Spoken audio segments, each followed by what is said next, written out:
Hello everyone, welcome to KV teachers guild. बच्चों, अभी हम डिस्कस करेंगे 9th क्लास सोशल साइंस का एक क्वेश्चन पेपर। ये periodic test first session 2022 to 23 का पेपर है ऑफ केंद्रीय विद्यालय संगठन। तो पहला क्वेश्चन है, which of these books was written by John Locke. इनमें से कौन सी बुक जॉन लॉक ने लिखी है? The spirit of the laws, two treatises on government, the social contract, all of the above. So the social contract लिखी है Rousseau ने, spirit of the laws Montesquieu ने, टू ट्रीटीज ऑन गवर्नमेंट लिखी है John Locke ने। इसमें B option correct है। Next is which group of people did not join the Jacobin club. So Jacobin club को ज्वाइन नहीं किया था अमीर लोगों ने। इसके अलावा जो लेस प्रॉस्पेरस लोग थे, जैसे कि servants, shoe makers, artisans, shopkeepers, daily wage workers, ये सभी लोग जैकोबिन क्लब का पार्ट थे। तो इसमें करेक्ट है option D, men with property. जिन लोगों के पास प्रॉपर्टी थी उन्होंने जैकोबिन क्लब को ज्वाइन नहीं किया था। Next is the word democracy comes from the Greek word. Democracy किस ग्रीक वर्ड से आया है? यह आया है डेमोक्रेटिया से, जिसका मतलब है rule by the people. Next is in which period did China face, किस पीरियड में चाइना ने फेस किया one of the worst famines that occurred in the world. World के सबसे वर्स्ट फैमिन को, अकाल को। तो ये पीरियड था 1958 से लेकर 61 तक, जिसमें लगभग 30 मिलियन लोगों की डेथ हो गई थी भूख की वजह से। B option is correct. Next is which party always won elections in Mexico. किस पार्टी ने हमेशा ही मेक्सिको में इलेक्शंस को जीता है? उसकी इंडिपेंडेंस जो कि 1930 में हुई थी तब से लेकर 2000 तक। तो ये थी पार्टी PRI या फिर institutional revolutionary party. C option is correct. Next is what is constitutional law. Constitutional law क्या है? ये वो सभी प्रिंसिपल्स, प्रैक्टिसेस, प्रोविजंस हैं जो कि कॉन्स्टिट्यूशन में गिवन है, जिनको गवर्नमेंट को फॉलो करना होता है किसी भी लेजिस्लेशन को पास करने से पहले। So A option is correct. Next is working capital stands for. Working capital का क्या मतलब है? तो हमारे पास जो मनी या फिर करंट एसेट्स होती हैं अपनी शॉर्ट टर्म ऑब्लिगेशंस को पूरा करने के लिए, उसे हम कहते हैं working capital. Tools, machines and buildings, ये फिक्स्ड एसेट्स हैं। Raw materials and money in hand, ये है working capital. B option is correct. Next is finance raise to operate a business is called. एक बिजनेस को चलाने के लिए जिस फाइनेंस को रेज किया जाता है उसे हम कहते हैं capital. Next is multiple cropping refers to. Multiple cropping का क्या मतलब है? Cultivation of wheat and rice, गेहूं और चावल की खेती करना। Cultivation of two crops in alternate rows, एक रो में एक फसल उगाना, दूसरे में दूसरी। Cultivating more than one crop on the same field each year, एक साल में एक ही पीस ऑफ लैंड पर एक से ज़्यादा फसल को उगाना, उसे हम कहते हैं multiple cropping. C option is correct. Now next is one word और one sentence answers. First is who was the ruler of France during the French Revolution. French Revolution के टाइम पर फ्रांस के रूलर कौन थे? So ये थे Louis 16। Next is name the island group of India lying in the Arabian Sea. Arabian Sea में इस तरफ है लक्षद्वीप आइलैंड्स, लक्षद्वीप आइलैंड्स, और इस तरफ है बे ऑफ बंगाल में Andaman and Nicobar islands. Next is which longitude represents the standard meridian of India. India का स्टैंडर्ड मेरिडियन है 82.5 डिग्री ईस्ट या फिर 82 degree 30 minutes east. Next is which term is used for production for self consumption. जब एक person production करता है सिर्फ self consumption के लिए, ना कि उसको फर्दर बेचने के लिए, उसे हम बोलते हैं subsistence farming. Subsistence farming. Next is what does HYV stands for. HYV high yielding variety seeds. So HYV का मतलब है high yielding variety. Okay, next. Now next is source based questions. India is bounded by the young fold mountains in the north west, north and north east. India north west में, north में और north east में young fold mountain से bounded है। South of about 22 degree north latitude, 22 degree north latitude के बाद से it begins to taper, India taper होने लगता है, यानी कि इसकी जो विड्थ है वो कम होने लगती है, and x tends towards the Indian ocean, उसके बाद ये इंडियन ओशन की तरफ एक्सटेंड होता है, डिवाइडिंग इट इनटू 2 सीज, उसको 2 सीज में डिवाइड करता है, Arabian Sea on the west, west में है Arabian Sea, and Bay of Bengal in the east, east में है Bay of Bengal. The latitudinal and longitudinal extent of the mainland is about 30 degree, longitudinal और latitudinal extent India का लगभग 30 degree का है यहाँ पर भी और लॉन्गिट्यूड्स में भी, despite the fact that east west extent appear to be smaller than north south extent. So जो नॉर्थ साउथ का एक्सटेंट है ये हमें जनरली ज़्यादा लगता है ईस्ट वेस्ट से। गुजरात टू अरुणाचल प्रदेश, वेस्ट में गुजरात, ईस्ट में जो अरुणाचल प्रदेश है, इन दोनों के बीच में there is a time lag of 2 hours, 2 hours का टाइम लैग है, हालांकि जो टाइम है दोनों जगह पर सेम ही होता है। Hence time along the standard meridian of India which is 82 degree 30 minutes east passing through Mirzapur in Uttar Pradesh is taken as the standard time for the whole country. तो पूरे देश के लिए 82 डिग्री 30 मिनट्स ईस्ट को इंडिया का स्टैंडर्ड टाइम लिया गया है। The latitudinal extent influence the duration of day and night as one moves from south to north, south से नॉर्थ की तरफ अगर आप जाएंगे तो वहाँ पर डे और नाइट में आपको डिफरेंसेस देखने को मिलेंगे। ओके, अभी क्वेश्चंस हैं। First is the Indian Ocean dividing it into 2 seas, Indian Ocean को 2 सीज में डिवाइड किया गया है, Arabian Sea on the east and Bay of Bengal on the west. ये तो सही है लेकिन उन्होंने डायरेक्शन गलत दी है, अरेबियन सी है वेस्ट में और बे ऑफ बंगाल है ईस्ट में, सो ये फॉल्स स्टेटमेंट है। Next is from Gujarat to Arunachal Pradesh, Gujarat से लेकर अरुणाचल प्रदेश में there is time lag of 2 hours, 2 घंटे का टाइम लैग है। The standard meridian of India 82.5 degree east passing through Mirzapur in Uttar Pradesh, true statement है। नेक्स्ट एक और पैराग्राफ है, rule of law and respect for rights. Zimbabwe attained independence from the white minority rule in 1980, 1980 में Zimbabwe को independence मिली थी। Since then the country has been ruled by ZANU PF, उसके बाद से इस कंट्री को जो पार्टी रूल कर रही है ZANU PF, the party that led the freedom struggle, ये वही पार्टी है जिसने वहाँ पर फ्रीडम स्ट्रगल को लीड किया था। उनके लीडर है Robert Mugabe, has been ruling the country since independence, independence से लेकर अभी तक वही वहाँ पर रूल कर रहे हैं। Elections have been held regularly, elections regular होते हैं वहाँ पर, and always won by ZANU PF, और हमेशा जानू पीएफ पार्टी ही जीतती है। President Mugabe is popular, Mugabe popular है but also uses unfair practices in elections, लेकिन वो इलेक्शंस में अनफेयर प्रैक्टिसेस को भी यूज़ करते हैं। Over the years his government has changed the constitution several times, कई बार उनकी जो पार्टी है उसने कॉन्स्टिट्यूशन को चेंज किया है, to increase the powers of the president, ताकि प्रेसिडेंट की पावर को इंक्रीज किया जा सके, and make him less accountable, और उसकी जिम्मेदारियों को कम किया जा सके। Opposition party workers are harassed, जो अपोजिशन पार्टी में है वर्कर्स उनको हरास किया जाता है, उनकी मीटिंग को डिस्टर्ब किया जाता है। पब्लिक प्रोटेस्ट और डेमोन्स्ट्रेशंस जो कि गवर्नमेंट के अगेंस्ट हैं उनको इलीगल डिक्लेयर कर दिया जाता है। वहाँ पर एक लॉ है दैट जो लिमिट करता है right to criticise the president, आप प्रेसिडेंट को क्रिटिसाइज नहीं कर सकते। टेलीविज़न और रेडियो कंट्रोल करती है गवर्नमेंट, और and give only the ruling party's version, और किसी भी इवेंट का जो रूलिंग पार्टी का वर्जन है वही वो सुनाते हैं टीवी पर, रेडियो पर।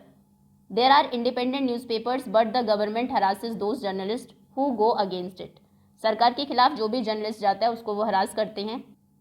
The government has ignored some court judgements, कुछ जजमेंट्स जो दिए थे कोर्ट ने, गवर्नमेंट ने उनको भी इग्नोर कर दिया, एंड उसके अगेंस्ट वो गए, जजेस को उन्होंने प्रेशराइज किया।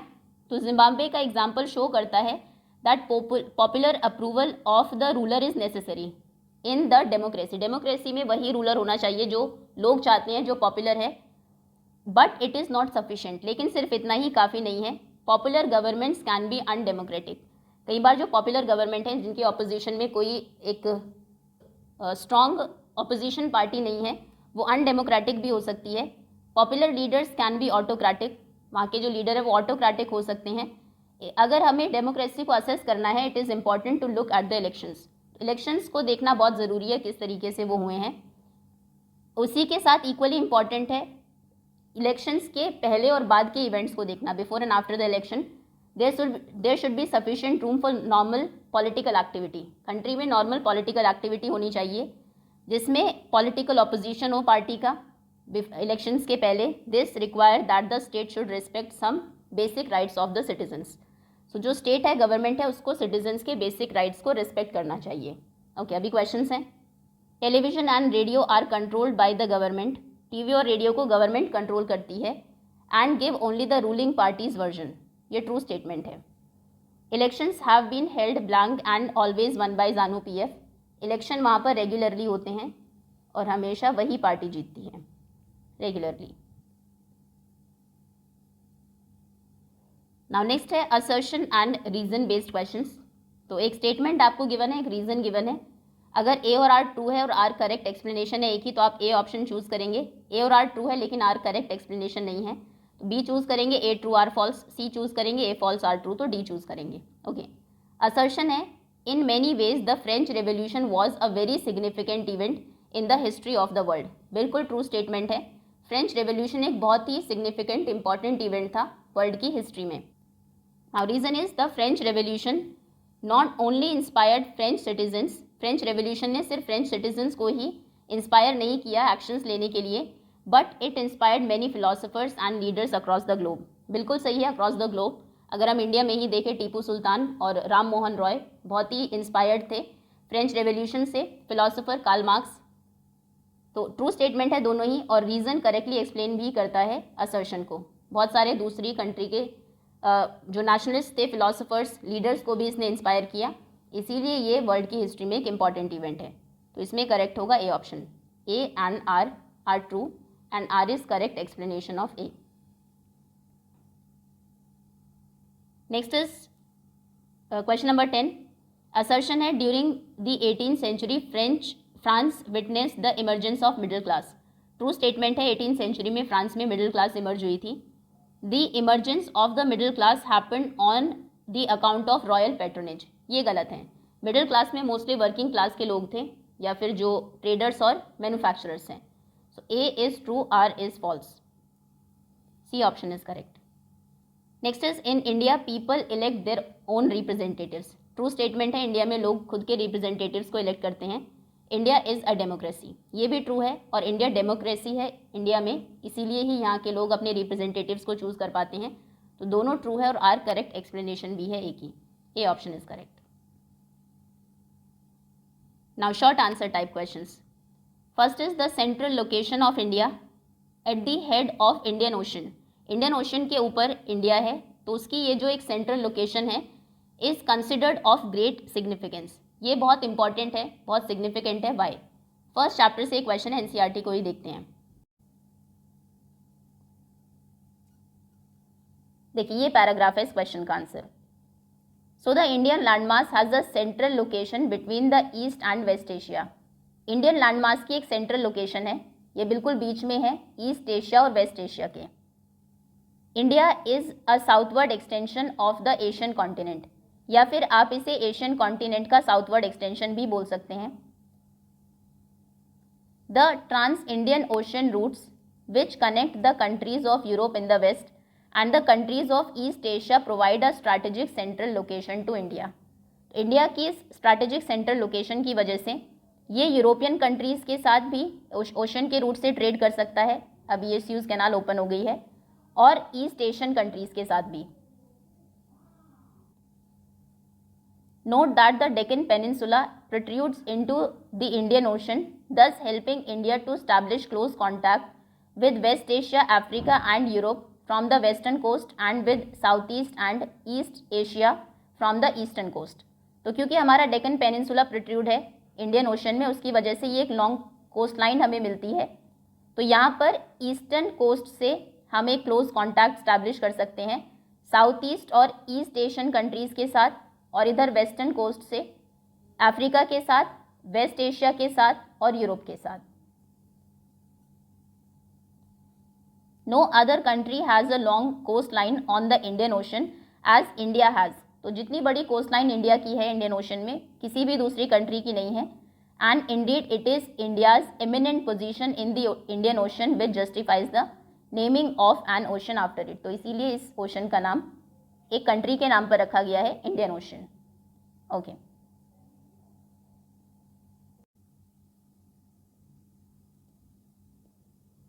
Now next is right any 3 features of non democratic government. Non democratic government के कोई 3 फीचर्स लिखने हैं। सो सबसे पहले तो there is no free and fair elections. Non democratic government में फ्री और फेयर इलेक्शंस नहीं होते हैं। No opposition is tolerated. इस तरीके की गवर्नमेंट अपने अगेंस्ट कोई भी ऑपोजिशन टॉलरेट नहीं करती है। So opposition parties can not raise questions. जो ऑपोजिशन पार्टीज हैं वो क्वेश्चंस रेज नहीं कर सकती। People are not allowed to criticise the government. लोगों के पास राइट नहीं होता कि वो गवर्नमेंट को क्रिटिसाइज कर सके। And there is no free press. ना ही नॉन डेमोक्रेटिक गवर्नमेंट में प्रेस को फ्रीडम दी जाती। Next is now long answer type questions. What were the main causes of French revolution of 1789? Important question है। 1789 में फ्रेंच रेवोल्यूशन के क्या मेन कॉजेज थे? So the causes of French revolution, number 1, social inequality. Society में inequality थी। French society in the 18th century was divided into 3 estates. पूरी society उस time पर 3 एस्टेट्स में डिवाइडेड थी, जिनके नाम थे clergy, nobility and third estates. पहले जो 2 एस्टेट्स थे, that is clergy and nobility, enjoyed certain privileges by birth. By birth ही इनको कुछ प्रिविलेजेस दी जाती थी, जैसे कि इनको एग्जम्प्ट किया गया था फ्रॉम पेइंग टैक्सेस। टैक्स इनको नहीं पे करना पड़ता था। जबकि जो थर्ड एस्टेट था comprises of businessmen. Third estate, उसमें बिजनेसमैन थे, मर्चेंट्स थे, peasants, artisans, labour. They had to pay taxes to the state. इन्हें स्टेट को टैक्सेस देने होते थे। तो पहला रीज़न था social inequality. Second, political causes. Long years of war had drained the financial resources of France. France लंबे time तक 1789 से पहले वॉर में एंगेज रहा, जिसकी वजह से उसके फाइनेंशियल रिसोर्सेज ड्रेन हो गए थे।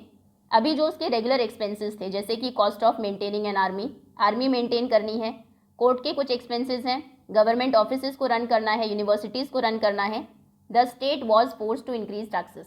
सरकार को टैक्सेस बढ़ाने पड़े, विच एंगर्ड द पीपल, जिसकी वजह से लोग गुस्सा हो गए। Next is economic problems. The population of France also increased from 23 million in 1715 to 28 million in 1789। France में पॉपुलेशन भी बढ़ गई थी। Food grains were now in great demand. तो ज़्यादा फूड ग्रेन की ज़रूरत थी। The price of bread shot up. तो इसकी वजह से जो इंपॉर्टेंट खाने की चीज़ें थी उनके प्राइस बहुत ज़्यादा बढ़ गए। Wages did not keep pace with rising prices. अब वेज उस रेट से नहीं बढ़ रही थी जिस रेट से प्राइस बढ़ रहे थे, तो इसकी वजह से एक सब्सिस्टेंस क्राइसिस आ गया। नेक्स्ट रीज़न है स्ट्रॉन्ग मिडिल क्लास। इस टाइम पर एक नई मिडिल क्लास उभर कर आई, इमर्ज हुई, जो कि ज़्यादा एजुकेटेड और वेल्दी लोगों की थी ड्यूरिंग द 18th सेंचुरी। उनका मानना था, they believe that no group in society should be given privileges by birth. By birth किसी भी ग्रुप को प्रिविलेजेस नहीं देनी चाहिए, जो कि नोबिलिटी और क्लर्गी को मिलती थी। Ideas of equality and freedom. Freedom और इक्वालिटी के आइडियाज़ को पुट फॉरवर्ड किया गया बहुत सारे फ्रेंच फिलोसोफर्स के द्वारा। The ideas of these philosophers were discussed intensively. बहुत हायर लेवल पर इंटेंसिवली इनके आइडियाज़ को डिस्कस किया जाता था और ये लोगों के बीच में फैलने लगे। अब ये तो कुछ रीज़न थे जो चले आ रहे थे। इमीडिएट कॉज क्या था? सो ऑन 5 मई 1789 लुइस 16, जो कि रूलर थे उस टाइम पर वहाँ के, called together an assembly of estates. Estate general, तीनों एस्टेट जनरल की असेंबली उन्होंने बुलाई to pass proposal for new taxes के प्रपोजल को पास करने के लिए। थर्ड एस्टेट ने इसके अगेंस्ट प्रोटेस्ट किया, but each estate have 1 vote. लेकिन हर एक एस्टेट के पास एक ही वोट था। The king rejected this appeal. तो किंग ने इस अपील को रिजेक्ट कर दिया। इसके फेवर में क्लर्गी और नोबिलिटी थे, सिर्फ थर्ड एस्टेट नहीं था। They walk out of the assembly. तो थर्ड एस्टेट असेंबली से वॉकआउट उन्होंने किया, जिसके बाद फ्रेंच रेवोल्यूशन हुआ।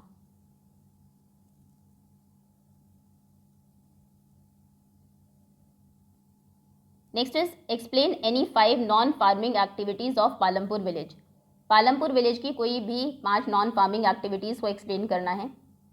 सो Palampur non farm businesses are dairy farming, small manufacturing, transportation, shopkeeping etcetera. Dairy farming में मिल्क को वो सोल्ड करते हैं, ये सोल्ड आसपास के विलेजेस में। कुछ इंडिविजुअल्स हैं जिन्होंने मिल्क गैदरिंग और चिलिंग सेंटर्स खोले हुए हैं। इन प्लेसेस से मिल्क को कैरी किया जाता है डिस्टेंट टाउन और सिटीज़ में। दूसरा है स्मॉल स्केल इंडस्ट्रीज़। पालमपुर में मैन्युफैक्चरिंग होती है स्मॉल स्केल पर। ये टिपिकली घर में ही ये लोग चीज़ें मैन्युफैक्चर करते हैं। And this is done with the assistance of family members के असिस्टेंस से। उसके बाद है शॉपकीपिंग। जो शॉपकीपर्स हैं वो वेरियस आइटम्स को परचेज करते हैं सिटीज़ में जो होलसेल मार्केट है वहाँ से, और उसके बाद उनको विलेजेस में सेल करते हैं।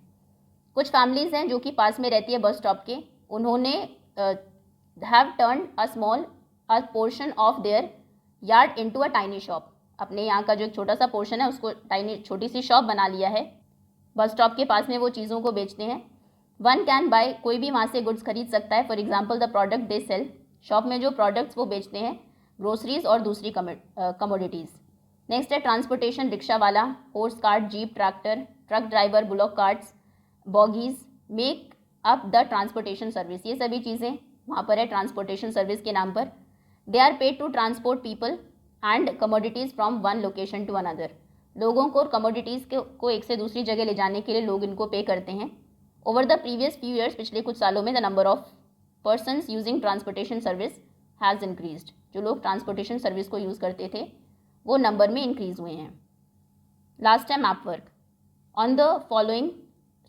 Show the following on the map of India. India के मैप पर शो करना है मेघालय को एंड लक्षद्वीप आइलैंड को।